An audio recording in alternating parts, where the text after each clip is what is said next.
Hi. Hi. నేను అన్నీ చెప్పేశానులే. అవునా? జస్ట్ ఫార్మాలిటీ కోసం. యా.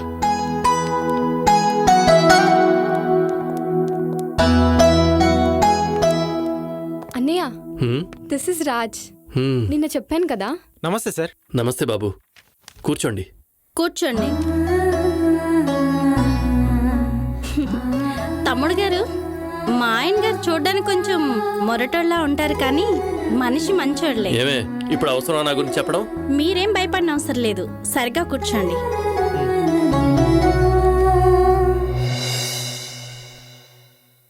ఏంటమ్మా, కొంచెం బిల్డప్ ఇచ్చి టెన్షన్ పెడదామని చూస్తే ఇది ఇలా చేసింది. చూడ్డానికి రౌడీలా ఉంటావుగా. రియల్ ఎస్టేట్లో ఈ మాత్రం కనిపించకపోతే పనులు అవ్వే. వదినకి తోబుట్టులు ఎవరు లేరు కదా, తనని చూడగానే సొంత తమ్ముడిలా ఫీల్ అయి ఉంటుంది. పోనీ అన్నయ్య. భలే కనిపెట్టావు మరదల పిల్ల.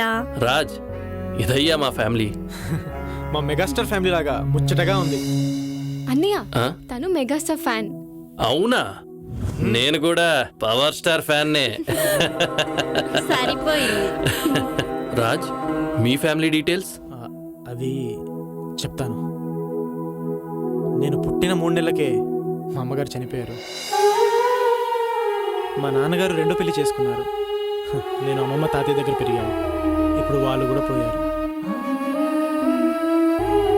Now I'm single. మేమంతా లేమా తమ్ముడు, నువ్వు ఒంటరివాడు ఎలా అవుతావు?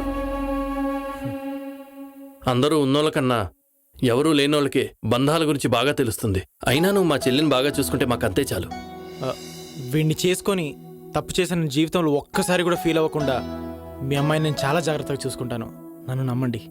మంచి ముహూర్తం చూసి త్వరలోనే పెళ్లి ఏర్పాట్లు చేస్తాను.